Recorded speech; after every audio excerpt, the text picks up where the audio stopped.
Xiyyeeffannoon qophii keenya furguggee har'aam shira mootummaan duressa Oromoom abbaa rakkataa abbaa hiyyeessaa arjaa Oromoom obbo Dinquu Dayyaasaa irratti xaxaa jiruufi daba qondaaltota mootummaatiin hojjatamaa jiru irratti fuulleffanna.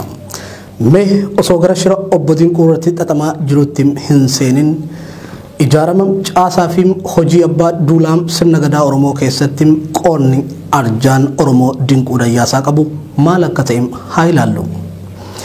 Sirni gadaam sirna bulchiinsaati. Sirna bulchiinsaam kana keessatti immoo saglan murtii seeraatu jira. Saglan murtii seeraa kun naannoo Tuulamaatti saglan yaa'ii Booranaa yookaan saglan Booranaa jedhamuun beekamu. Isaan keessaa abbaan duulaam isa tokkodha. Gaheen abbaa duulaam hoggansa waraanam abbaa gadaati. Kana jechuun abbaan duulaam ajajaa waraana isa walii galaati. Abbaan gadaammoo kan biyya eeguudhaan hooman waraanaam abbaa duulatiin ajajamummoo dabballee foollee fi raabaa dooridha. Sababni isaas jarri kun marsaa sirna gadaam sadaffaam afraffaa fi shanaffaa keessa waan jiraniif biyya eeguudhaaf dirqama qabu. Duulanii diina rukutuufis humnaa fi ga'umsa leenjii gahaa qabu. Marsaan gadaa inni jaaffaan abbaa gadaati yookaan lubummaadha. Haaluma kanaan abbaan duulaa Oromoo muummichi abbaa gadaa yookaan abbaa bokkuu jaarsolii yookaan manguddoota akkasumas miseensota saglan Booranaa hafan waliin ta'uun akkaataa heerri caffee gadaa shananii ajajuun waggaa 8f biyya eegu yookaan biyya bulchu. Yeroo ammaa obbo Dinquu Dayyaasaa abbaa duulaam sirna gadaa Oromoo muummicha ta'uun muudamanii hojjechaa jiru. Mee haasawa duressa Oromoo kun jala bultiin ayyaana irreechatiif taasisan ilaallee walitti deebina. Har'a jaroota kana gurmeessina, abbaa qabeenya gurmeessina. Abbaa qabeenya abbaa garaa oduun ta'in abbaa qabeenya uummata isaatii duu gizee qabsoodhaa kan duu gizee dhugaa kan duu jaroota kana yaamnee muunnee kakachiisnee bara garee abbaa qabeenyaa ta'anii akkasitti dhufan irratti hojjenna. Hin qarqaarraa duuba isaanii ejjenna. Foolleen keenya hoo warri haadha kafana diimaa uffate kun maal eegan waa'eette Oromiyaan bal'oo fi dureettidha. Oduu dureettuu wanta nyaatullee kan dhabe foolleewwan keenya itti gaafatamtoonni foollee baay'ee jira. Isaanis akka darajaa isaaniitiin biyya isaan jiran irratti oomisha adda addaa keessa warri jiran isaan gurmeessinee foollee bichaa oduu ta'in abbaa qabeenyaa foollee uumuu qabnaadha.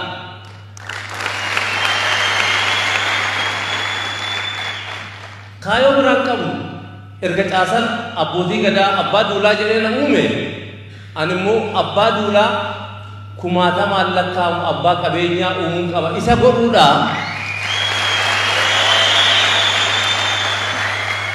Isa godhuudha har'a takka jennee calqabu. Artistoota keenya kan dhugaadhaan saba keenya qabsaan dhugaadhaan kan dhiigni isaanii dhangala'e isaan irratti hojjennu. Waldeenyi amma dhaabnu kuni gurmaa'ina wal gargaarsisa ikoonomiidhaan warra wal cimsuus ta'uu qabna isa irratti hojjennu. Egaa san irratti ta'ee hundi keenyaa walii galla. Dhaabni qabu Oromummaadha. Dhaaba gadaa jalatti dhaabuudha. Dhaaba kana abbaa duulaa jalatti dhaabuudha. Angoo abbootiin gadaa naa kennanii wanna ta'eef mirga qabdan ana jalatti dhaabbattanii qabeenya keenya abbaa qabeenyaa Oromiyaa guutuu ummata Oromoo ta'uu qaba. Ummanni Oromoo sabaaf sablammoota wal qixxee yaadee laalee akkuma inni hojjetutti nus gurmaa'inaan hojjechuu qabna. Kaayoo biyya kana bichaadha. Amma abbaan duulaa loli daangaan kee cabamee isiniin jechuu hin danda'an. Har'a ikoonomiidhaan cimsi naannuma keessan ijoollee obboleessa keessan barsiisi. Kan gadi kan si jala jiru kana ikoonomiidhaan guddisiidha kaayoo biyya kana.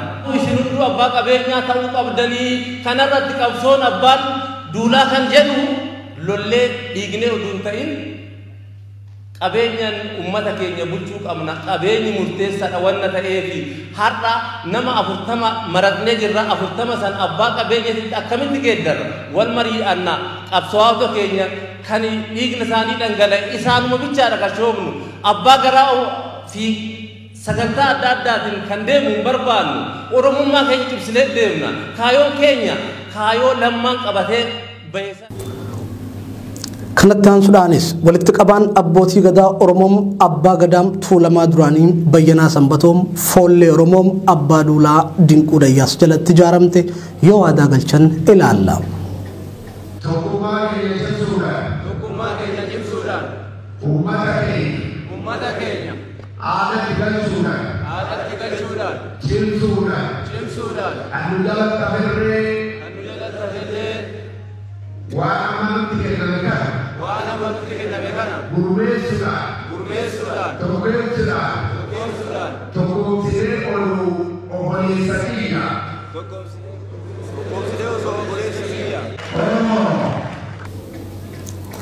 Obbo Dinquu Dayyaasaa kan guddatan naannoo Boosatti jedhamu yoo ta'e illee dhaloonni isaanii biyya Tuulama Sadeeniim naannoo Finfinneem Sandaafadhaam.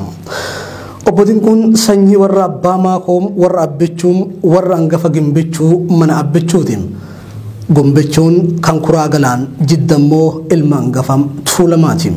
Akaakayyuun Obbo Dinquu Dayyaas Birraa Gammadaam jedhamu. Birraa Gammadaam goota bara Xaaliyaanii naannoo Finfinneetti araddaa Tuulamaam eegaa turan keessaa isaan tokko. Birraa Gammadaa maqaa masoo abbaa maakoo jedhamuun beekamu. Maakoon immoo farda isaaniitiin. Ammas akaakayyuun goota kana Obbo Dinquun immoo abbaa duulaa waliigala gadaa Oromoo ta'uun erga muudamanii bubbuleetti jira. Obbo Dinquun caffee gadaa Oromoo waliin ta'uun yeroo ammaa caasaa abbaa duulaa bifa ammayyaa ta'een diriirsuun foollee dabballee fi raabaadorii ijaaruu irratti argamu. Haaluma ijaarsa kanaatiin Obbo Dinquu Dayyaasaa jalatti abbootiin gadaa 5 kallattiiwwan bahaa lixaam kaabaam kibbaa fi giddugaleessa Oromiyaatti muudamanii hojiitti bobbaafamanii jiru. Abbootiin duulaa 5 kun abbaa odaa yookaan urjii 4 jedhamu. Tokkoon abbootii duulaa yookaan abbaa odaa 4 kun immoo abbootii duulaa 5 abbaa urjii 3 of jalatti kan muudan yommuu ta'u tokkoon abbootii duulaa muudama urjii 3 qaban kunis abbootii duulaa abbaa urjii 2 of jalatti muudu. Abbaan duulaa urjii 2 kunniin kuusaa foollee kan jedhaman yommuu ta'u abbootii duulaa kallattiidhaan miseensota foollee ijaaranidha. Akka caasaa kanatti abbaan duulaa urjii 2 tokko miseensota foollee 2,000 hanga 5,000 of jalatti ijaaree hoggana jechuudha. Itti waamamni aangoo abbaa duulaa urjii yookaan odaa 2 abbaa duulaa urjii 3ti. Itti waamamni aangoo abbaa duulaa urjii 3 immoo abbaa duulaa urjii 4 yoo ta'u itti waamamni aangoo abbaa duulaa urjii 4 immoo abbaa duulaa muummichadha. Abbaan duulaa muummichi Obbo Dinquu Dayyaasaa muudama odaa 5 yookaan urjii 5 qabu jechuudha. Itti waamamni aangoo abbaa duulaa muummichaa caffee gadaa 5 yoo ta'u itti waamamni caffee gadaa odaa 5 immoo uummata Oromoo bal'aadha.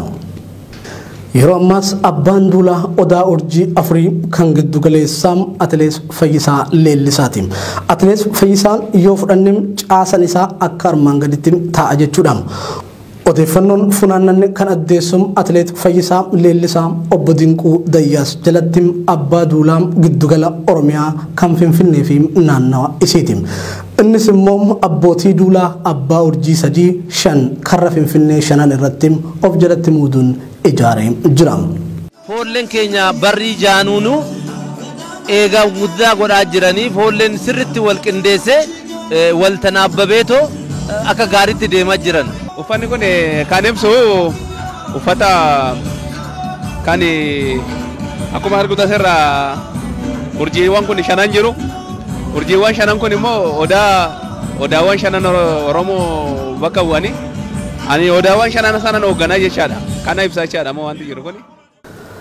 Haaluma kanaan abbaa duulaam karra gafarsaam artist Caalaa Bultumeem abbaa duulaam karra qaallittiim artist Caalaa Daggafaam abbaa duulaam karra alloom dargaggoo Mokonnon abbaa duulaa qirxii artist Ittiiqaa Tafariifiim abbaa duulaam karra qoreem artist Galaanaa Gaaromsaatiif muudamni abbaa duulummaa odaa urjii 3 kenname hojiitti jiru. Tokkoon abbootii duulaa karra Finfinnee 5 kunis yeroo ammaa abbootii duulaa abbaa odaa lama of jalatti muuduudhaan foollee qindeessaniin hojii gurguddaa hojjechaa jiru. Haaluma kanaan abbaa duulaa muummicha jalam abbootii duulaa 5tu jira jechuudha. Kun kana fakkaata. Ijaarama caasa fi hojiin abbaa duulaa sirna gadaa Oromoo kan giddu galeessa Oromiyaa handhuura Finfinneetti obbo Dinquu Dayyaasaatiin gadi dhaabbate kun hoggansa paartii biyya bitaa jiruu fi qondaaltota mootummaa kanaaf ashkara paartichaa ta'anii hojjetaniif hin liqinfamne. Kanas cicciranii firfirsuu barbaadu. Adeemsa kana keessatti paartiin Bilxiginnaa Abiyyi Ahmadiin durfamuun jalqaba warraaqsa jijjiiramaaf godhame keessatti shoora guddaa warra taphateen tiim lammaa dhabamsiisanii sirna nafxanyaa kaleessaa deebisuun Oromoo irratti roorrisuuf karoorfatan. Dubbiin akkamitti ifa baate keessa beektonni maal jedhu waan jedhu irraa kaana. Kaayyoon mootummaa Bilxiginnaa inni jalqabaa caaseffama mootummaa keessaa tiim lammaa dhabamsiisuudhaan bakka balleessuudhaan. Tiim lammaa balleessuuf immoo abbaa qabeenyaa Oromoo Dinquu Dayyaasaa diinagdeedhaan dadhabsiisuu akka karoora jalqabaatti qabatama. Shirri mootummaan kun Dinquu irratti raawwachaa ture lakkoofsan qabu. Maqaa gibiraatii fi maqaa adda addaatiin duressa Oromoof dhaabbate kanam Oromoo waan gargaaruuf quuqama saba kanaaf qabu ifaan ifatti waan mul'isu qofaaf qabeenya isaa sakaaluuf mootummaan Bilxiginnaa waan godhin hin qabu. Qabeenya obbo Dinquu Dayyaasaa laamshessuuf kallattii adda addaatiin yaalanii erga dadhabanii booda xumura irratti deemanii hojjettoota dhaabbata isaa maqaa adda addaatiin farrajanii hidhuu fi ajjeesuu jalqaban. Doorsisaa fi sakattaan jabaatte soodaree deemanii qabsaa'aa Oromoo murteessaa dhugaa jedhamu ajjeesan. Murteessaan miseensa waraana bilisummaa Oromoo yaamicha maqaa jijjiiramaatiin gara biyya isaatti galeedha.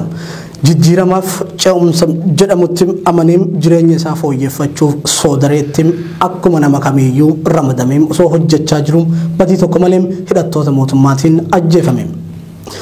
Obbo Dinquun kanaafis baay'ee gaddan, baay'ee aaran, mormaa caphan gochi mootummaan raawwachaa jiru kun daranuu xiiqii keessa isaan galchaa akka jiru namoonni itti dhihaatan ni dubbatu. Ajjechaa fi aggaammii kanas duuba taa'ee qindeessaa kan jiru Komishinara Komishinii Oromiyaa kan tahan Araarsaa Mardaasaati. Shirichi akkana dabni mootummaa federaalaa irraa burqa. Ajaja kan dabarsu mootummaa federaalaati. Ergama kan galmaan gahu pirezidaantii mootummaa naannoo Oromiyaa Shimallis Abdiisaa fi Araarsaa Mardaasaati. Kun odeeffannoo madda amanamarraa nu dhaqqabeedha. Eenyummaan Komishinar Araarsaa Mardaasaa fi shira inni obbo Dinquu Dayyaasaa irratti xaxaa jiru uummanni Oromoo bal'aan beekuu qaba jennam. Mee eenyummaa Komishinar Araarsaa Mardaasaa yakka malaammaltummaa ajjecha inni Oromoo irratti raawwachaa turee fi shirri inni duressa Oromoo Dinquu Dayyaasaa irratti xaxaa jiru maal akka ta'e ilaalla. Hidhattoonni mootummaa murteessaa ajjeesan yeroodhaaf to'annoo jala oolfamanis isaanii miti kana ajjeese jechuun mootummaan haalee bilisaan gadi lakkisan.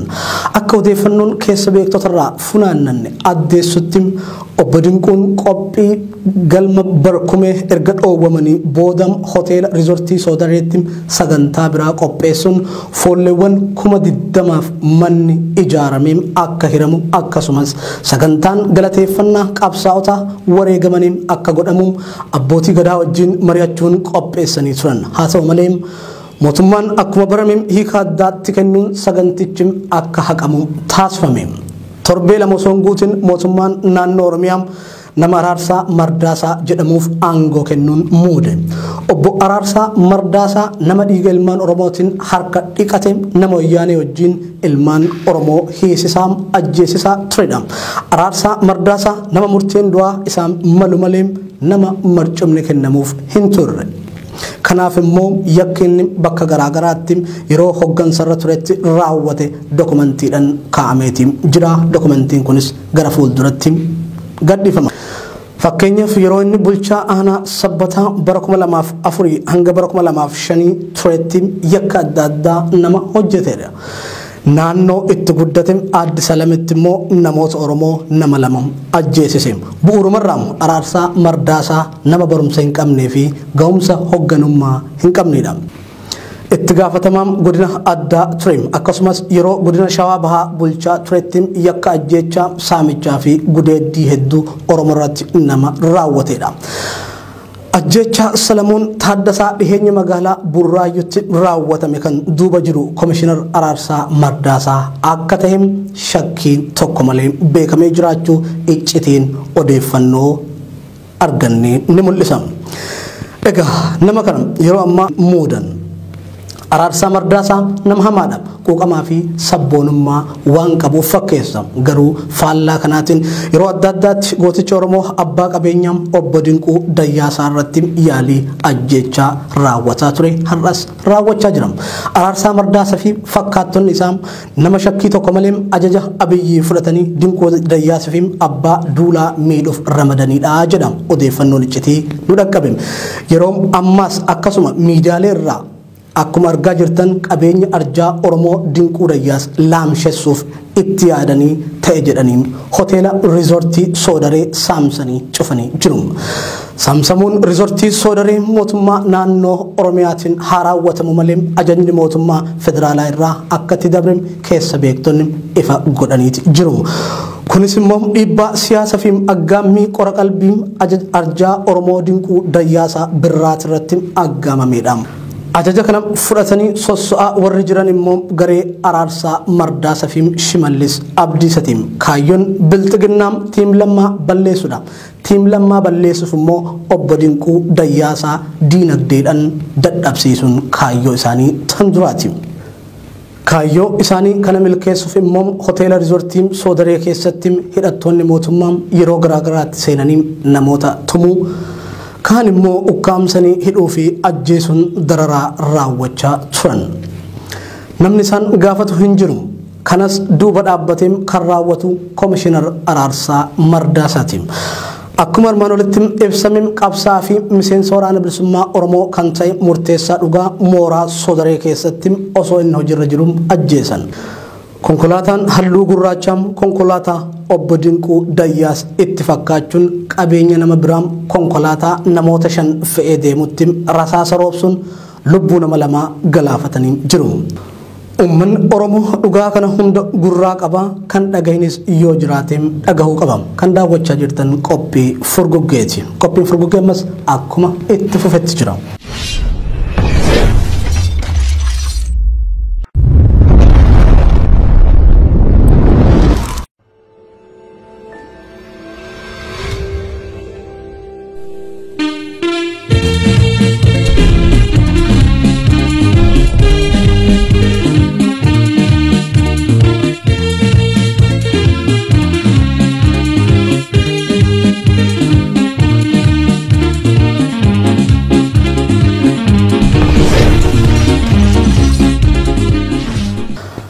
Kaayyoo wareegamtoota bishaanitti naquun dhugaa uummata Oromoo awwaaluun foollee fi qeerroo Oromoo hidhuu fi ajjeesuun akkasumas gaaffiiwwan mirgaa uummanni Oromoo gaafate ukkaamsanii irra dabruun dhaabbachuu qaba jechuun yeroo garaagaraatti dureessi Oromoo obbo Dinquu Dayyaasaa qondaaltota mootummaa waliin walitti bu'aa akka turan namoonni tiiqinsaan beekan ni dubbatu. Sabboonummaa fi tola ooltummaan gooticha Oromoo Dinquu Dayyaasaa waan lakkaa'ameen dhumu miti. Seenaan Dinquu Dayyaasaa wayita ammaa dookumentarii adda addaatiin ifoomee jira. Bu'aa bahiin abbaan duulaa Oromoo Dinquu Dayyaasaa keessa dabreefim qabsoo hidhannoorraa hanga qabsoo karaa nagaatti hifadhe dadhabe osoo hin jedhin uummata isaasiif qabsaa'aa ture galmeen seenaa bilbiluu jalqabdee jirti.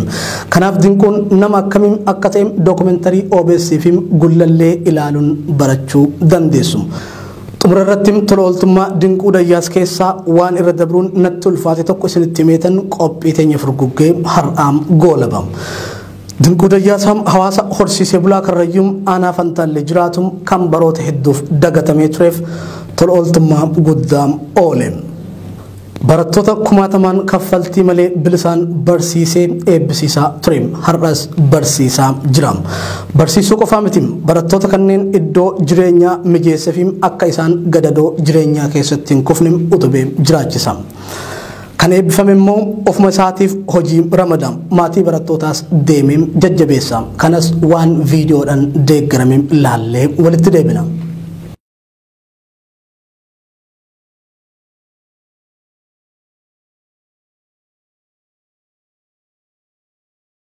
Galatooma sabako isin hedduutti ayyaana irreechaa bara 2008 kana kabajuudha carraa argachuu kiyyaa waaqayyoo fi galata guddaan galchuu barbaada jechaadha. Asitti akka kabajjan godhuudhaaf yaalii amata bal'aa goonaa turre kunis nu milkaa'ee har'a namni 1000 lakkaa'amu kun irreecha kana irratti argamuun aadan Oromoodhaa mul'achuun galata guddaa fi gammachuu natti dhagaamee asumaan dabarsuun barbaada. Barana baga waliin nugee baga waliin gammanne baga gammaddan hundi keechanuu ijoollee keechan gara mana barumsaatitti ergaa kan humna qabne University Rift Valley isiniif natsaa barsiisa warra University galtan immoo jabaadhaa baradhaa biyya keechan kabachiisa biitti Oromiyaa naannoon Karrayyuu guddaa isinirraa eegama tokkummaan keenya kana keechatti qabadha tokko yaataan walaa gorsinu beekaa keenya dhagaa waltaa wallaalaa keechan gorfadha tokkummaadha murteessanii tokkummaa hoo taatanii jiruun keenya hin geeddarama yoo tokko ta'uu dadhabnee tokko gamana hannu gotto tokko gamana hannu gottotu ta'e rakkina ta'a isinin qarqaaraa jabaadhaa duuba keechaniin jira naa jabaadhaa isinin jedha kanuma galatooma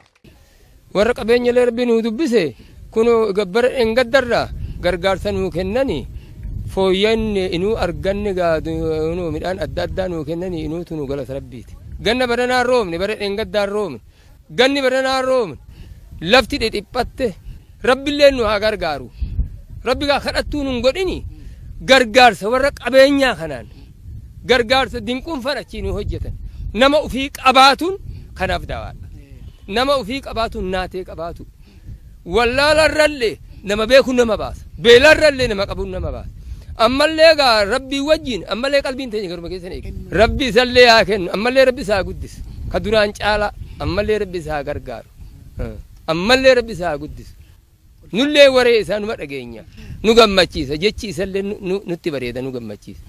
Gargaarsa obbo Dinquun uummata keenya kanaaf godhe kanarratti baay'ee guddaa na gammachiisa.